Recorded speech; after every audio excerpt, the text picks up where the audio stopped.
नमस्कार साथियों। तो कैसे हैं आप सभी लोग। उम्मीद है सभी स्वस्थ होंगे, अच्छे होंगे। तो आप सभी का एक बार फिर से स्वागत करते हैं आपके अपने यूट्यूब चैनल सरकारी गेस्ट पर।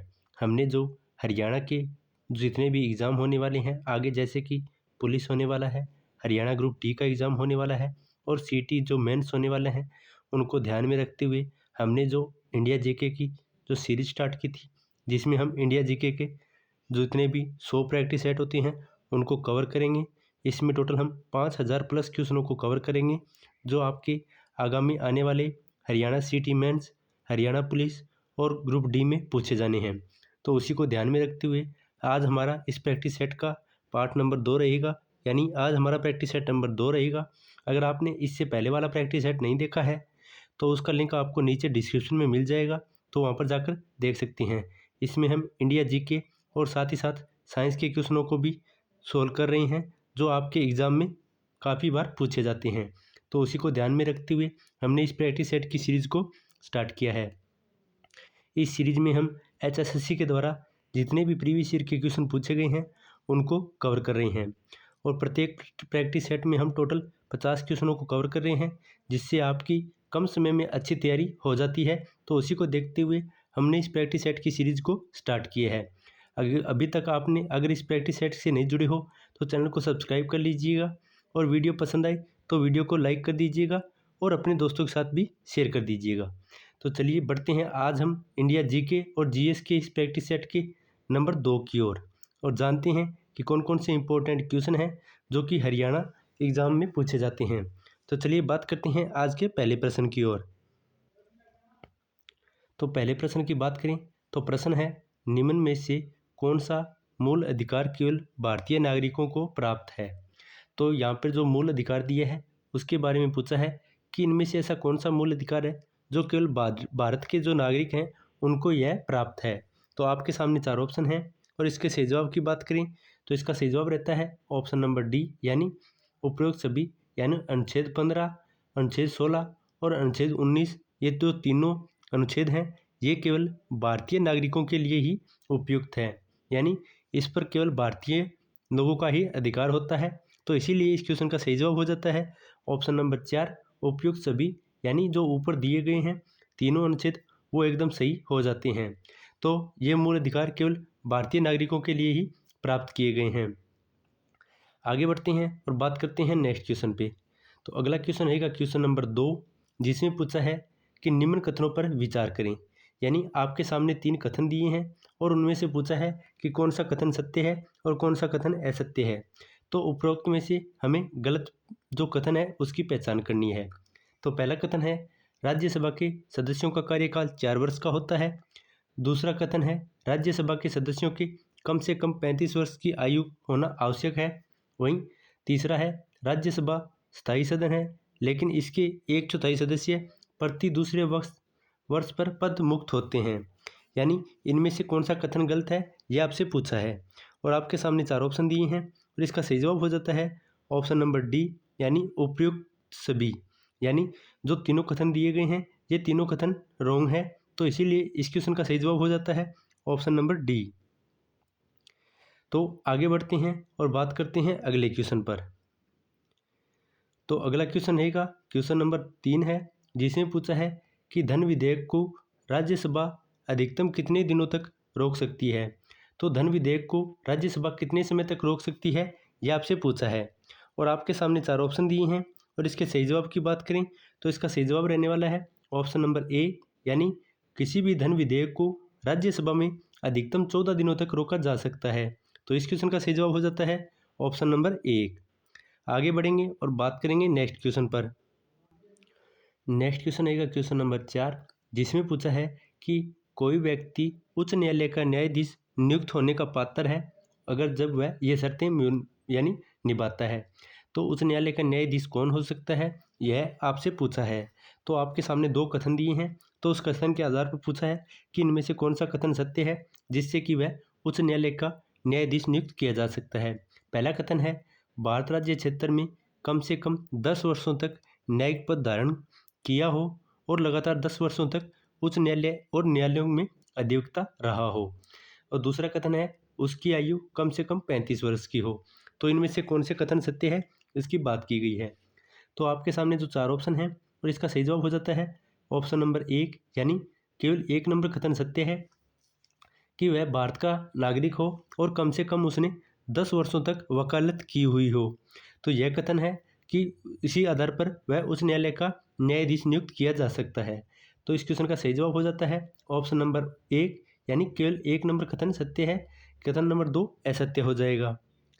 आगे बढ़ते हैं और बात करते हैं अगले क्वेश्चन पर। तो अगला क्वेश्चन आने वाला है क्वेश्चन नंबर 5। क्वेश्चन नंबर 5 की बात करें तो इसमें पूछा है कि वित्तीय आपात उद्घोषणा का अनुमोदन करने वाले संकल्प सदन के दोनों सदनों द्वारा कितने माह के भीतर होना चाहिए। तो यही पूछा है कि जो वित्तीय आपातकाल उद्घोषण का अनुमोदन करने के लिए संकल्प सदन में दोनों सदनों द्वारा कितने माह के भीतर होना चाहिए, ये आपसे पूछा है। तो आपके सामने 4 ऑप्शन हैं और इसका सही जवाब है ऑप्शन नंबर सी, यानी 2 माह के भीतर दोनों सदनों के बीच अनुमोदन किया जाना आवश्यक हो जाता है। तो इस क्वेश्चन का सही जवाब हो जाता है ऑप्शन नंबर सी, यानी 2 माह के बीच। आगे बढ़ेंगे और बात करेंगे नेक्स्ट क्वेश्चन पर। अगला क्वेश्चन रहेगा क्वेश्चन नंबर 6। क्वेश्चन नंबर 6 की बात करें तो इसमें पूछा है कि भारत में पहली बार केंद्र सरकार के विरुद्ध लोकसभा में अविश्वास प्रस्ताव कब लाया गया था। तो केंद्र सरकार के विरुद्ध लोकसभा में अविश्वास प्रस्ताव कब लाया गया था, यह आपसे पूछा है। तो पहली बार लोकसभा में केंद्र के विरुद्ध जो अविश्वास प्रस्ताव लाया गया था तो वह कब लाया गया था, तो वह सन 1963 में लाया गया था। तो इस क्वेश्चन का सही जवाब हो जाता है ऑप्शन नंबर बी, यानी सन 1963 में लोकसभा में पहली बार केंद्र सरकार के विरुद्ध अविश्वास प्रस्ताव लाया गया था। तो आगे बढ़ेंगे और बात करेंगे नेक्स्ट क्वेश्चन पे। तो अगला क्वेश्चन रहने वाला है क्वेश्चन नंबर 7, जिसमें पूछा है कि राज्य के नीति निर्देशक तत्वों के प्रवर्तन के लिए किस अनुच्छेद में उपबंध किया गया है। तो राज्य के नीति निर्देशक सिद्धांतों के प्रवर्तन के लिए किस अनुच्छेद में उपबंध किया गया है, यह आपसे पूछा है। तो उपबंध की बात करें तो यह अनुच्छेद 37 में किया गया है। तो इस क्वेश्चन का सही जवाब हो जाता है ऑप्शन नंबर ए, यानी नीति निर्देशक तत्वों के प्रवर्तन के लिए अनुच्छेद 37 में उपबंध किया गया है। तो राइट आंसर हो जाता है ऑप्शन नंबर 1। आगे बढ़ते हैं और बात करते हैं नेक्स्ट क्वेश्चन पे। तो नेक्स्ट क्वेश्चन की बात करें तो नेक्स्ट क्वेश्चन है क्वेश्चन नंबर 8, जिसमें पूछा है कि चलैया समिति का गठन किस वर्ष किया गया था। तो चलैया समिति की बात करें तो इसका गठन कौन से वर्ष में किया गया था, तो यह आपसे पूछा है और इसका सही जवाब हो जाता है ऑप्शन नंबर बी, यानी सन 1991 में चलैया समिति का गठन किया गया था। तो राइट आंसर रहेगा ऑप्शन नंबर बी, 1991 में चलैया समिति का गठन किया गया था। वहीं आगे बढ़ते हैं और बात करते हैं अगले क्वेश्चन पे। तो अगला क्वेश्चन है क्वेश्चन नंबर 9 है, जिसमें पूछा है कि निम्न में से किस क्रांति का संबंध कोको उत्पादन और चमड़ा उत्पादन से है। तो कौन सी क्रांति है जिसका संबंध कोको उत्पादन या चमड़ा उत्पादन से है। तो आपके सामने जो 4 ऑप्शन दिए हैं और उनमें से पूछा है कि कौन सी क्रांति है उसका संबंध चमड़ा उत्पादन या कोको उत्पादन से हो जाता है। तो इसका सही जवाब रहता है ऑप्शन नंबर ए, यानी जो भूरी क्रांति है उसका संबंध चमड़ा उत्पादन और कोको उत्पादन से हो जाता है। और भूरी क्रांति का कई बार संबंध उर्वरक क्रांति से भी पूछा जाता है, तो यह भी आपको ध्यान रखना है। तो उर्वरक उत्पादन के लिए भी भूरी क्रांति का शब्द का प्रयोग किया जाता है। तो इस क्वेश्चन का सही जवाब हो जाता है ऑप्शन नंबर 1, चमड़ा उत्पादन के लिए भूरी क्रांति का प्रयोग किया गया था। वहीं आगे बढ़ते हैं और बात करते हैं नेक्स्ट क्वेश्चन पे। अगला क्वेश्चन रहेगा क्वेश्चन नंबर 10। तो क्वेश्चन नंबर 10 की बात करें तो इसमें पूछा है कि एक धन जो आसानी से विदेश से आता है लेकिन आसानी से चला जाता है, इसे किस प्रकार से जाना जाता है। तो जो विदेश से धन आता है और वापस चला जाता है उसके बारे में पूछा है, तो यह किस प्रकार का धन है यह आपसे पूछा है। तो आपके सामने जो 4 ऑप्शन दिए हैं तो इसमें से सही जवाब हो जाता है ऑप्शन नंबर डी, यानी हम उसे हॉट मनी के नाम से जानते हैं, जिसमें आसानी से विदेशों से धन आता है लेकिन आसानी से ही वापस चला जाता है। तो राइट आंसर हो जाता है ऑप्शन नंबर डी, उसे हम हॉट मनी के नाम से जानते हैं। आगे बढ़ेंगे और बात करेंगे अगले क्वेश्चन पे। तो अगला क्वेश्चन रहेगा क्वेश्चन नंबर 11, जिसमें पूछा है कि गन्ने का उचित और पारिश्रमिक मूल्य यानी FRP अनुमोदित करता है। तो गन्ने का उचित मूल्य और पारिश्रमिक मूल्य किसके द्वारा अनुमोदित किया जाता है, ये आपसे पूछा है। तो इसके सही जवाब की बात करें तो इसका सही जवाब रहेगा ऑप्शन नंबर 1, यानी आर्थिक मामलों पर कैबिनेट की जो समिति है तो उनके द्वारा ही गन्ने के उचित मूल्य और पारिश्रमिक मूल्य का अनुमोदन किया जाता है। तो राइट आंसर रहेगा ऑप्शन नंबर 1। कैबिनेट मंत्री जो अपनी समिति बनाते हैं उसी के आधार पर ही जो गन्ने का उचित मूल्य और पारिश्रमिक मूल्य अनुमोदित करते हैं। वहीं आगे बढ़ेंगे और बात करेंगे नेक्स्ट क्वेश्चन पे। तो अगला क्वेश्चन रहने वाला है क्वेश्चन नंबर 12, जिसमें पूछा है कि असहयोग आंदोलन में कौन सा कार्यक्रम शामिल नहीं था।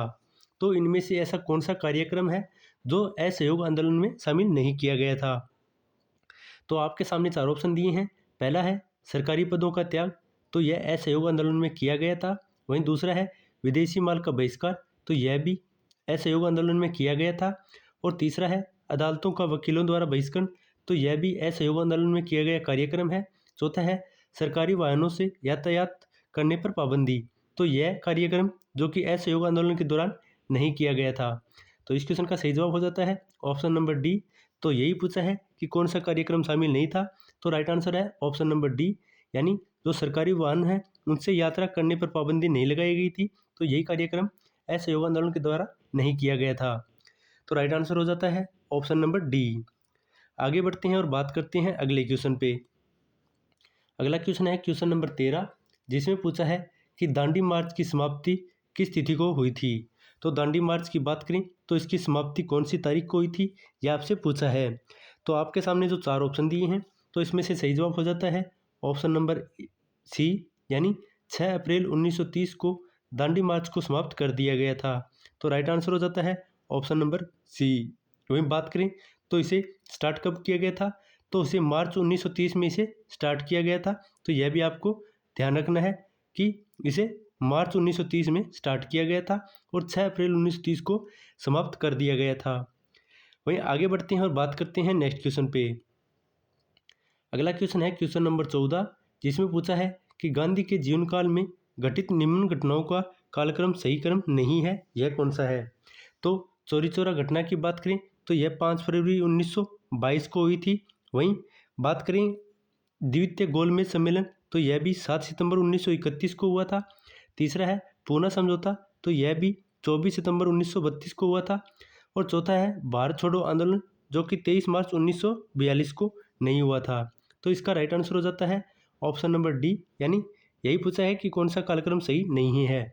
तो भारत छोड़ो आंदोलन का कार्यक्रम 23 मार्च 1942 को नहीं हुआ था। तो इस क्वेश्चन का राइट आंसर रहेगा ऑप्शन नंबर डी, यानी केवल ऑप्शन नंबर डी वाला सत्य नहीं है, बाकी तीनों कथन सत्य हैं। आगे बढ़ते हैं और बात करते हैं अगले क्वेश्चन पे। तो अगला क्वेश्चन है क्वेश्चन नंबर 15, जिसमें पूछा है कि आज़ाद हिंद फौज के साथ सुभाष चंद्र बोस ने सिंगापुर में स्वतंत्र भारत की अस्थायी सरकार का गठन कब किया था।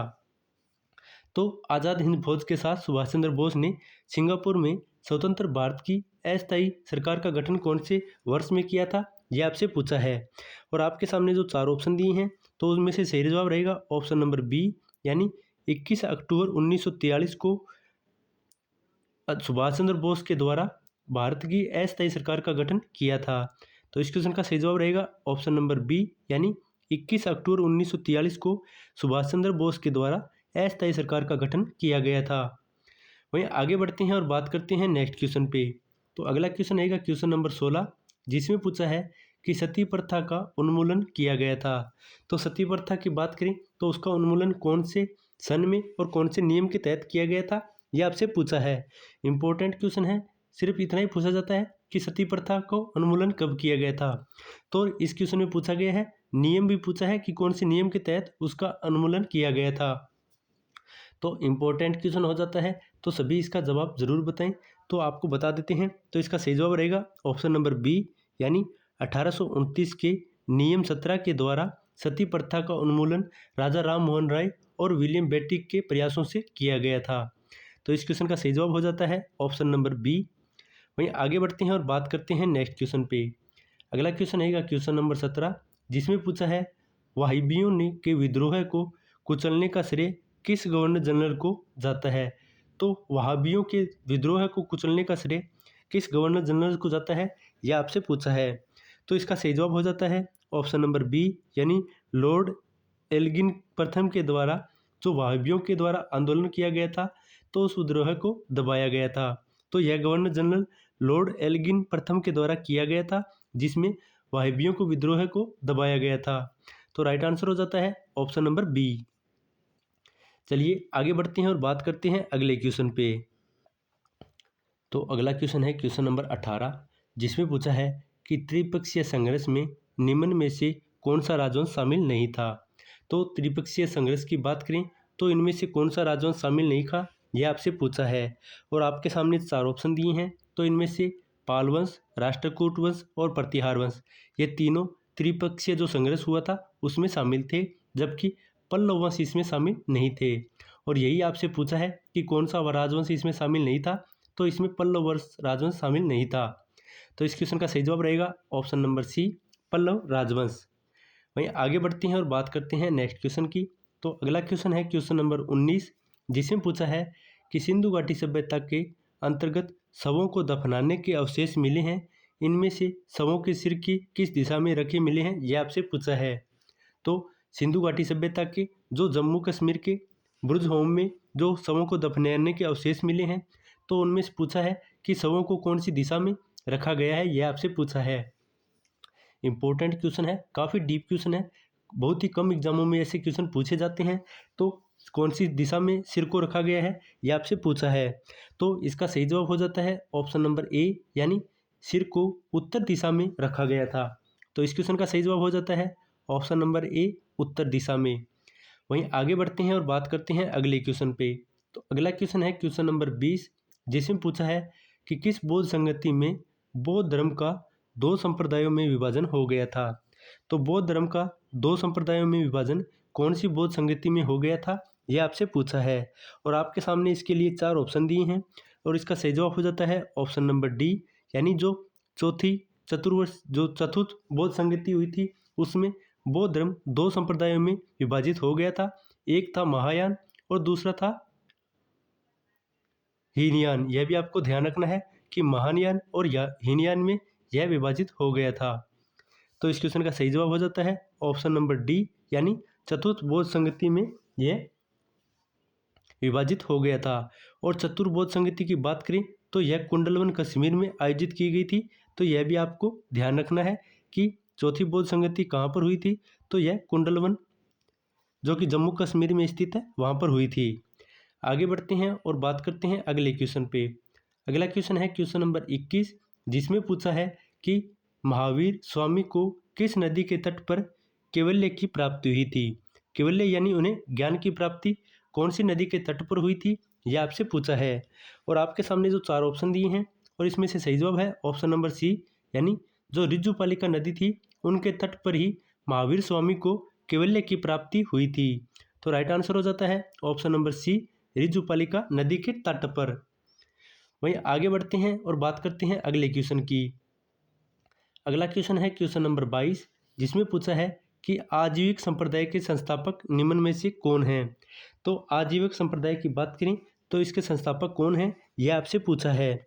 और आपके सामने 4 ऑप्शन दिए हैं, और इसका सही जवाब हो जाता है ऑप्शन नंबर 3, यानी मखलीपुत्र, जो कि आजीविक संप्रदाय के संस्थापक माने जाते हैं। तो इसका सही जवाब है मखलिकपुत्र।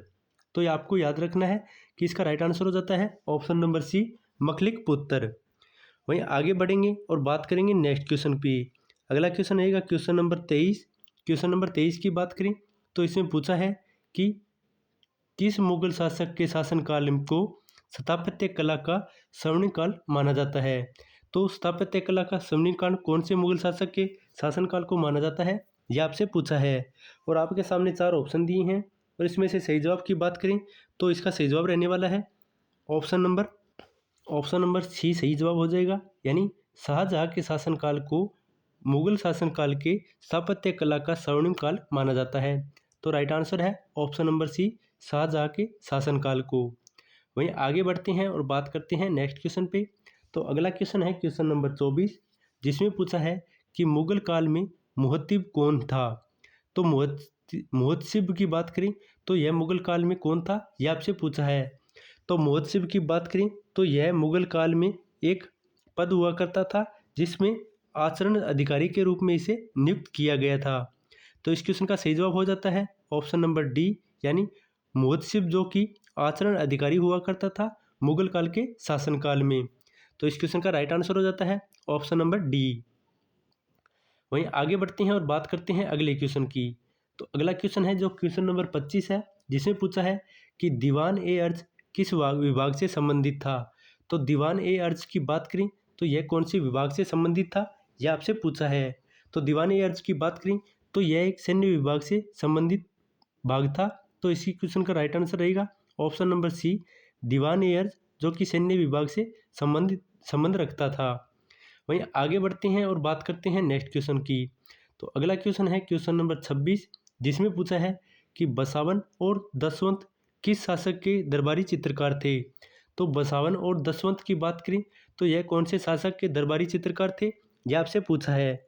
और आपके सामने जो 4 ऑप्शन दिए हैं तो इसका सही जवाब हो जाता है ऑप्शन नंबर बी, यानी ये दोनों अकबर के शासनकाल में वहाँ के दरबारी चित्रकार थे, बसावन और दसवंत। तो ये आपको याद रखना है, इम्पोर्टेंट क्वेश्चन है, दोनों के दोनों अकबर के दरबार में चित्रकार थे। वहीं आगे बात करेंगे नेक्स्ट क्वेश्चन की। तो अगला क्वेश्चन है क्वेश्चन नंबर 27, जिसमें पूछा है कि निम्नलिखित में से कौन सा सुमेलित नहीं है। एक तरफ परमाणु विद्युत ग्रह दिए हैं और दूसरी तरफ उनसे संबंधित राज्य दिए हुए हैं, और उनमें से पूछा है कि कौन सा सुमेलित नहीं है। तो नरोरा की बात करें तो यह कहाँ पर स्थित है, तो यह उत्तर प्रदेश में स्थित है। तो पहला कथन इसका सत्य हो जाता है। और कुंडलकुलम की बात करें तो यह कर्नाटक में स्थित नहीं है। तो इसका राइट आंसर रहेगा ऑप्शन नंबर 2, यानी केवल 2 नंबर कथन ही सम्मिलित नहीं है, बाकी काकरापार गुजरात में स्थित है और तारापुर महाराष्ट्र में स्थित है। तो केवल ऑप्शन नंबर बी इसका सही जवाब हो जाता है, केवल असम्मिलित है ऑप्शन नंबर 2। वहीं आगे बढ़ते हैं और बात करते हैं नेक्स्ट क्वेश्चन पे। तो अगला क्वेश्चन है क्वेश्चन नंबर 28, जिसमें पूछा है कि 38वीं समांतर रेखा किन 2 देशों के मध्य स्थित है। तो 38वीं समांतर रेखा की बात करें तो यह किन 2 देशों के बीच सीमा बताती है, यह आपसे पूछा है। और आपके सामने 4 ऑप्शन दिए हैं और इसका सही जवाब हो जाता है ऑप्शन नंबर ए, उत्तरी कोरिया और दक्षिणी कोरिया के मध्य यह 38वीं समांतर रेखा सीमा विभाजन का कार्य करती है। तो इस क्वेश्चन का सही जवाब हो जाता है ऑप्शन नंबर ए, उत्तरी कोरिया व दक्षिण कोरिया के मध्य सीमा का कार्य करती है 38वीं समांतर रेखा। आगे बढ़ते हैं और बात करते हैं नेक्स्ट क्वेश्चन पे। तो अगले क्वेश्चन की बात करें तो क्वेश्चन नंबर 29 है, जिसमें पूछा है कि निम्न में से कौन सा एक अच्छे ईंधन का गुण नहीं है। तो अच्छे ईंधन के गुण के बारे में पूछा है कि इनमें से कौन सा नहीं है, और आपके सामने 4 ऑप्शन दिए हैं और इनमें से पूछा है कि कौन सा गुण इसमें विद्यमान नहीं है। तो ईंधन का उसमें मान उच्च होना चाहिए, तो यह कथन सत्य है। वहीं ईंधन का प्रज्वलन ताप न तो कम हो न ही ज़्यादा होना चाहिए, तो यह कथन भी सत्य है। और इनमें से पूछा है कौन सा गुण नहीं है, तो केवल ऑप्शन नंबर 2, तो केवल ऑप्शन नंबर 2 इसका राइट हो जाता है, यानी बाकी जो दोनों कथन हैं वो इसके गुण माने जाते हैं। और केवल इसमें जो 2 नंबर ऑप्शन दिया है, यानी जलने पर ज़्यादा से ज़्यादा अपशिष्ट व हानिकारक गैसों का उत्सर्जन होना चाहिए, यह एक अच्छे गुण ईंधन का गुण नहीं होता है। तो जितना कम हानिकारक गैसें और अपशिष्ट पदार्थों का उत्पादन करेंगे तभी वह अच्छे होते हैं, पर यहाँ पर ज़्यादा दिए गए हैं, इसीलिए यह ऑप्शन राइट नहीं रहेगा, यानी यही इसका गुण नहीं होगा। चलिए आगे बढ़ते हैं और बात करते हैं नेक्स्ट क्वेश्चन पे। तो नेक्स्ट क्वेश्चन है क्वेश्चन नंबर 30, जिसमें पूछा है सूची ए का सूची 2 से मिलान करना है। तो सूची ए में विटामिन दी गई है और सूची 2 में उससे संबंधित कार्य दिए गए हैं। तो विटामिन जो पहले आपको पता है उन्हीं का मिलान करना चाहिए। जैसे कि मुझे पता है विटामिन के, जो कि रक्त का थक्का जमाने के लिए काम आता है, तो इसीलिए D4 जिसमें भी है वो ऑप्शन राइट रहेगा। तो 2 में डी का 2 है और डी का इसमें 4 है, तो ये दोनों कथन गलत हो जाएंगे। तो राइट आंसर रहने वाले हैं ऑप्शन नंबर 1 और 4 में से। तो देखते हैं। और विटामिन के की बात करें तो यह मुझे इसका भी पता है, तो यह बांझपन उत्पन्न करने से संबंधित होता है। तो विटामिन ई की बात करें तो यह ऑप्शन 4 से हो जाएगा। तो इसका 4 सिर्फ 1 में दिया है, तो यानी C4 में। तो इसका राइट आंसर हो जाता है ऑप्शन नंबर ए, यानी अभी देखते हैं विटामिन B7 का संबंध किससे है, तो यह बालों के झड़ने से संबंधित है। और विटामिन B12 की बात करें तो यह पर्णाशी अर्णकता से संबंधित है। और वहीं विटामिन ई जो कि बांझपन उत्पन्न होने से संबंधित है। और वहीं विटामिन के तो रक्त के थक्के जलने से संबंधित है। तो इसीलिए इसका राइट आंसर हो जाता है ऑप्शन नंबर ए। आगे बढ़ते हैं और बात करते हैं नेक्स्ट क्वेश्चन पे। तो अभी जो साइंस के क्वेश्चन है उन पे चल लेते हैं। नेक्स्ट क्वेश्चन है क्वेश्चन नंबर 31। पूछा है तारों के मध्य दूरी ज्ञात करने की इकाई कौन सी रहती है। तो तारों के बीच मध्य जो दूरी होती है उसको कौन सी इकाई से मापा जाता है, ये आपसे पूछा है। और आपके सामने 4 ऑप्शन दिए हैं, तो इसमें से सही जवाब रहता है ऑप्शन नंबर सी, यानी गैलेक्टिक इकाई के द्वारा तारों के मध्य की दूरी मापी जाती है। तो इकाई की बात करें तो उसे गैलेक्टिक इकाई के नाम से जाना जाता है। वहीं आगे बात करेंगे नेक्स्ट क्वेश्चन की। तो अगला क्वेश्चन रहने वाला है क्वेश्चन नंबर 32, जिसमें पूछा है कि निम्नलिखित में से कौन सा रोग पुरुषों की तुलना में महिलाओं में बहुत कम होता है। तो ऐसा कौन सा रोग है जो पुरुषों की तुलना में महिलाओं में बहुत ही कम होता है। तो आपके सामने 4 ऑप्शन दिए हैं और इसमें से सही जवाब की बात करें तो इसका सही जवाब रहता है ऑप्शन नंबर बी, यानी वर्णदंता की जो रोग होता है वो पुरुषों की तुलना में महिलाओं में बहुत ही कम होता है। तो इस क्वेश्चन का सही जवाब हो जाता है ऑप्शन नंबर बी, वर्णदता रोग। वहीं आगे बढ़ते हैं और बात करते हैं अगले क्वेश्चन की। तो अगला क्वेश्चन रहेगा क्वेश्चन नंबर 33। तो क्वेश्चन नंबर 33 की बात करें तो इसमें पूछा है कि हीमोग्लोबिन लाल रक्त कोशिकाओं के अंदर का एक प्रोटीन है और यह निम्न में से किसका वहन करता है। तो पूछा है हीमोग्लोबिन किसका वहन करता है, यह आपसे पूछा है। तो आपके सामने 4 ऑप्शन दिए हैं और इसका सही जवाब हो जाता है ऑप्शन नंबर ए, यानी हीमोग्लोबिन पूरे शरीर में ऑक्सीजन का वहन करता है। तो इस क्वेश्चन का सही जवाब हो जाता है ऑप्शन नंबर ए, ऑक्सीजन का। वहीं आगे बढ़ते हैं और बात करते हैं अगले क्वेश्चन की। नेक्स्ट क्वेश्चन रहेगा क्वेश्चन नंबर 34, जिसमें पूछा है कि किसी पदार्थ को एक अवस्था से दूसरी अवस्था में बिना तापमान में बदलाव किए परिवर्तन होने की आवश्यक ऊष्मा को क्या कहते हैं। तो हम अगर तापमान को बिना कोई चेंज किए अगर एक अवस्था से दूसरी अवस्था में परिवर्तित कर देते हैं तो पूछा है उस अवस्था की मात्रा को क्या कहते हैं, उस ऊष्मा की मात्रा को। तो आपके सामने जो 4 ऑप्शन दिए हैं तो उनमें से सही जवाब हो जाता है ऑप्शन नंबर डी, हम उसे उस पदार्थ की गुप्त ऊष्मा के रूप में जानते हैं जिसमें एक पदार्थ की अवस्था दूसरी अवस्था में परिवर्तित हो जाती है बिना किसी तापमान के परिवर्तन किए। तो इस क्वेश्चन का सही जवाब रहेगा ऑप्शन नंबर डी, गुप्त ऊष्मा कही जाती है। आगे बढ़ते हैं और बात करते हैं अगले क्वेश्चन की। अगला क्वेश्चन रहेगा क्वेश्चन नंबर 35, जिसमें पूछा है कि निम्नलिखित कोशिकाएं अंगों में से किस में न्यूक्लिक अम्ल नहीं पाया जाता है। तो ऐसा कौन सा कोशिकांग अंग है जिसमें न्यूक्लिक अम्ल नहीं पाया जाता है। और आपके सामने 4 ऑप्शन दिए हैं और इसका सही जवाब है ऑप्शन नंबर डी, यानी जो जीवद्रव्य होता है उसमें न्यूक्लिक अम्ल नहीं पाए जाते हैं, बल्कि केंद्रिका, हरितलवक और राइबोसोम्स इन तीनों में न्यूक्लिक अम्ल पाए जाते हैं, बल्कि जीवद्रव्य में किसी भी प्रकार के न्यूक्लिक अम्ल नहीं पाए जाते। तो इस क्वेश्चन का सही जवाब हो जाता है ऑप्शन नंबर डी। वहीं आगे बढ़ते हैं और बात करते हैं अगले क्वेश्चन की। अगला क्वेश्चन रहेगा क्वेश्चन नंबर 36, जिसमें पूछा है कि निम्न में से कौन सा विटामिन ए का अच्छा स्रोत नहीं है, यानी ऐसा कौन सा स्रोत है जिसमें विटामिन ए अच्छी नहीं मिलती है। तो आपके सामने 4 ऑप्शन दिए हैं, तो इसमें से बात करें तो मछली के तेल में प्रचुर मात्रा में विटामिन ए पाई जाती है और पालक में भी प्रचुर मात्रा में विटामिन ए पाई जाती है और साथ साथ आम में भी प्रचुर मात्रा में ए विटामिन पाई जाती है। बल्कि अच्छे स्रोत की बात करें तो इसमें से कौन सा नहीं है, तो इसका राइट आंसर रहेगा ऑप्शन नंबर सी, यानी जो जंतुओं के यकृत और गुर्दे होते हैं तो इनमें एक विटामिन ए अच्छे स्रोत नहीं माने जाते हैं। तो इस क्वेश्चन का सही जवाब है ऑप्शन नंबर सी, यानी जंतुओं के यकृत और गुर्दों में जो विटामिन होती है उसे विटामिन ए के अच्छा स्रोत नहीं माना जाता है। वहीं आगे बढ़ते हैं और बात करते हैं अगले क्वेश्चन की। तो अगला क्वेश्चन रहेगा क्वेश्चन नंबर 37, जिसमें पूछा है सूची ए का सूची 2 से मिलान करना है। तो सूची ए में जो विद्युत से संबंधित हैं और दूसरी तरफ उनसे संबंधित इकाई है, यह आपसे पूछा है। तो प्रतिरोध की इकाई की बात करें तो वह कौन सी हो जाती है, तो वह ओम हो जाती है। तो 1 का 4 कौन से में दिया है, तो पहले उसको डिफाइन कर लेते हैं। तो पहले में नहीं दिया और तीसरे में नहीं दिया, तो अभी राइट आंसर बी या डी में से एक रहेगा। आगे बढ़ते हैं तो विद्युत प्रवाह की बात करें तो इसकी इकाई हो जाती है एम्पियर। तो बी का ए कौन से में दिया है, तो यह केवल ऑप्शन नंबर बी में दिया है। तो इसीलिए इस क्वेश्चन का सही जवाब हो जाता है ऑप्शन नंबर बी, यानी प्रतिरोध का एसआई मात्रक ओम होता है, विद्युत धारा का एसआई मात्रक एम्पियर होता है, बल की बात करें तो यह न्यूटन होता है और पावर की बात करें तो यह वोट हो जाता है।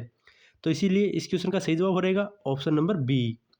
आगे बढ़ते हैं और बात करते हैं अगले क्वेश्चन पे। तो अगला क्वेश्चन आने वाला है क्वेश्चन नंबर 38, जिसमें पूछा है कि धातुओं में सबसे कम घनत्व वाला तत्व कौन सा होता है। तो धातुओं में सबसे कम घनत्व कौन से तत्व का होता है, यह आपसे पूछा है और आपके सामने 4 ऑप्शन दिए हैं।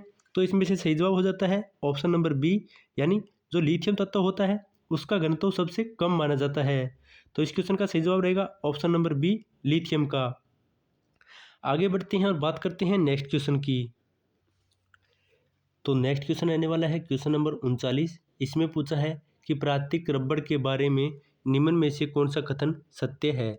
तो प्राकृतिक रबड़ के बारे में इनमें से कौन सा कथन सत्य है, यह आपसे पूछा है और आपके सामने 4 ऑप्शन दिए हैं और इसमें से सही जवाब हो जाता है ऑप्शन नंबर ए, यानी यह एक प्राकृतिक बहुलक होता है, इसमें लोचदार गुण होते हैं, यानी इसमें फ्लेक्सिबिलिटी होती है।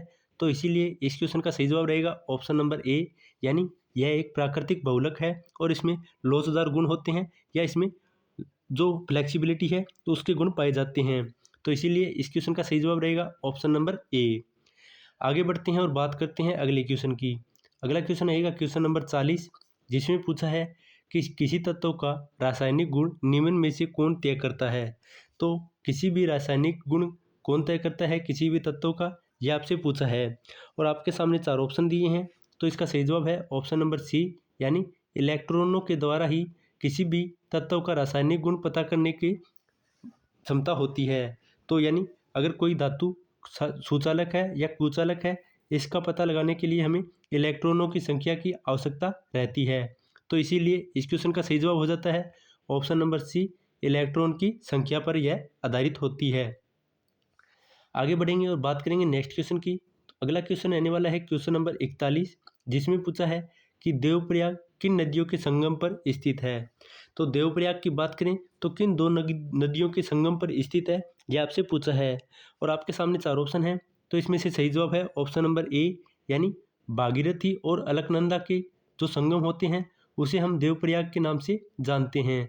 तो इस क्वेश्चन का राइट आंसर रहता है ऑप्शन नंबर ए, भागीरथी नदी और अलकनंदा नदी के संगम को ही देवप्रयाग के नाम से जानते हैं, यानी जहाँ पर इन दोनों का संगम होता है उस स्थान को हम देवप्रयाग के नाम से जानते हैं। आगे बढ़ते हैं और बात करते हैं नेक्स्ट क्वेश्चन की। अगला क्वेश्चन आने वाला है क्वेश्चन नंबर 42, जिसमें पूछा है कि निम्नलिखित में से किस राज्य से कर्क रेखा बीच बीच से गुजरती है, यानी ऐसा कौन सा राज्य है जिसमें कर्क रेखा बीचों बीच से गुजरती है। तो आपके सामने 4 ऑप्शन दिए हैं और इसमें से सही जवाब की बात करें तो इसका सही जवाब हो जाता है ऑप्शन नंबर सी, यानी मध्य प्रदेश जो राज्य है उसमें से कर्क रेखा बिल्कुल मध्य से गुजरती है और कर्क रेखा की सबसे ज़्यादा लंबाई की बात करें तो सबसे ज़्यादा लंबाई भी मध्य प्रदेश राज्य में है और कर्क रेखा की बात करें तो ये भारत के 8 राज्यों से गुजरती है। तो इस क्वेश्चन का सही जवाब हो जाता है ऑप्शन नंबर सी, यानी मध्य प्रदेश के यह बीचों बीच से गुजरती है। आगे बढ़ते हैं और बात करते हैं अगले क्वेश्चन की। अगला क्वेश्चन है क्वेश्चन नंबर 43, जिसमें पूछा है कि निम्नलिखित में कहाँ सर्वाधिक जैव विविधता पाई जाती है।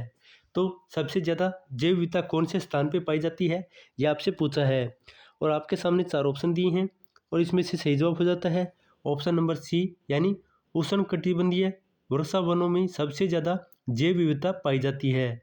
तो इस क्वेश्चन का सही जवाब हो जाता है ऑप्शन नंबर सी, उष्णकटिबंधीय वर्षा वनों में सबसे अधिक जैव विविधता पाई जाती है।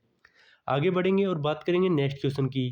तो अगला क्वेश्चन आने वाला है क्वेश्चन नंबर 44, जिसमें पूछा है कि निम्नलिखित में से कौन सा सुमेलित नहीं है।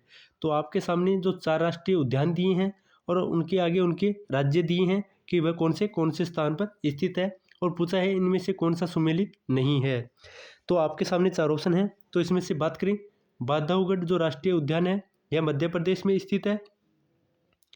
वहीं रोहिला राष्ट्रीय उद्यान की बात करें तो यह गुजरात में स्थित नहीं है। बाकी बांदीपुर राष्ट्रीय उद्यान की बात करें तो यह कर्नाटक में स्थित है। वहीं सिमलीपाल राष्ट्रीय उद्यान की बात करें तो यह भी ओडिशा में स्थित है।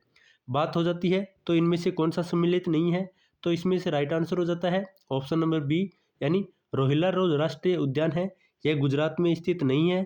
तो राइट आंसर रहेगा ऑप्शन नंबर बी, केवल 2 नंबर ऑप्शन ही इसका सम्मिलित नहीं है। आगे बढ़ेंगे और बात करेंगे नेक्स्ट क्वेश्चन की। तो अगला क्वेश्चन है क्वेश्चन नंबर 45, जिसमें पूछा है कि निम्नलिखित में से कौन शीत महासागरीय जलधारा नहीं है। तो इनमें से पूछा है कि कौन सी ठंडी जलधारा नहीं है।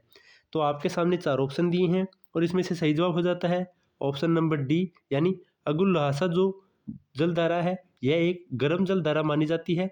बाकी जो 3 ऑप्शन दिए हैं यह सभी के सभी ठंडी या शीत जलधारा मापी जाती है। तो बात करें ठंडी की तो बेगुएला, हबोल्ट और लेब्राडोर ये तीनों की तीनों शीत महासागरीय जलधारा है। बाकी अलगुहास जो कि एक गर्म जलधारा मानी जाती है। तो इस क्वेश्चन का सही जवाब हो जाता है ऑप्शन नंबर डी, अगुलहास। वहीं आगे बढ़ते हैं और बात करते हैं नेक्स्ट क्वेश्चन की। अगला क्वेश्चन रहेगा क्वेश्चन नंबर 46, जिसमें पूछा है कि निम्नलिखित में से किस नदी को दक्षिण भारत की गंगा कहा जाता है। तो इनमें से कौन सी ऐसी नदी है जिसे दक्षिण भारत की गंगा के नाम से जाना जाता है। तो आपके सामने 4 ऑप्शन दिए हैं और इसका सही जवाब हो जाता है ऑप्शन नंबर बी, यानी जो कावेरी नदी है उसे हम दक्षिण भारत की गंगा के नाम से जानते हैं। और वहीं गोदावरी की बात करें तो इसे हम वर्ध गंगा के नाम से जानते हैं। यह भी आपको ध्यान रखना है कि कौन सी नदी को वर्ध गंगा के नाम से जानते हैं, तो यह गोदावरी नदी हो जाती है। और वहीं दक्षिण भारत की गंगा की बात करें तो यह कावेरी नदी हो जाती है। वहीं इस क्वेश्चन का सही जवाब हो जाता है ऑप्शन नंबर बी।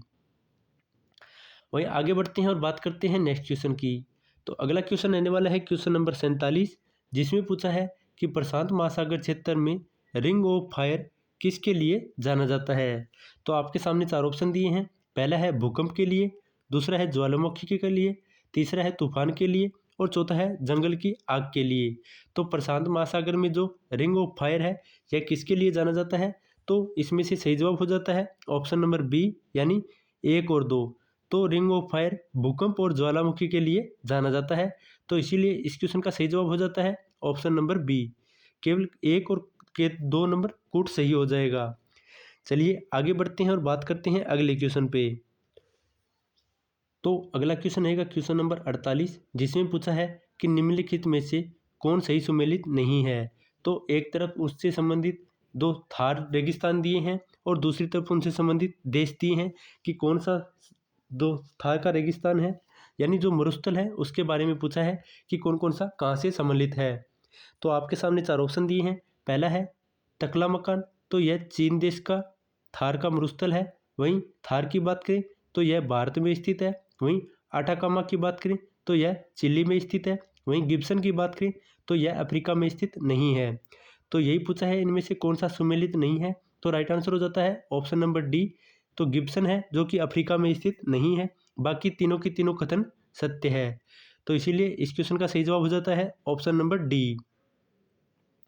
आगे बढ़ते हैं और बात करते हैं नेक्स्ट क्वेश्चन की। अगला क्वेश्चन है क्वेश्चन नंबर 49, जिसमें पूछा है कि प्रतिरोधात्मक और संगठनात्मक बेरोजगारी क्या है। तो प्रतिरोधात्मक और संगठनात्मक बेरोजगारी की बात करें तो यह किससे संबंधित है, यह आपसे पूछा है।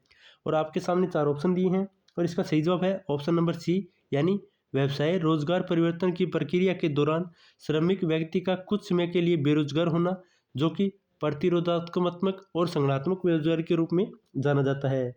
यानी कुछ समय के लिए बेरोजगार होना ही, यानी तो इस क्वेश्चन का राइट आंसर हो जाता है ऑप्शन नंबर सी। वहीं आगे बढ़ते हैं और बात करते हैं आज के अंतिम क्वेश्चन की। तो आज के अंतिम क्वेश्चन की बात करें तो अंतिम क्वेश्चन है क्वेश्चन नंबर 50, जिसमें पूछा है कि न्यूनतम समर्थन मूल्य यानी एमएसपी के बारे में निम्न कथनों पर विचार कीजिए। तो आपके सामने दो कथन दिए हैं, उनमें से पूछा है कि कौन सा कथन सत्य है। पहला है न्यूनतम समर्थन मूल्य आर्थिक मामलों की मंत्रिमंडलीय समिति द्वारा प्रस्तावित किए जाते हैं। तो पहला कथन सत्य हो जाता है, तो यह कैबिनेट मंत्री के द्वारा ही प्रस्तावित किए जाते हैं। दूसरा है न्यूनतम समर्थन मूल्य कृषि लागत एवं मूल्य आयोग द्वारा ही अनुमोदित किए जाते हैं। तो यह कथन भी सत्य हो जाता है। तो इसीलिए कथन 1 और कथन दोनों सत्य है। तो यह ऑप्शन राइट इसका हो जाता है ऑप्शन नंबर सी, यानी केवल 1 और कथन 2 दोनों सत्य हैं। तो राइट आंसर रहेगा ऑप्शन नंबर सी।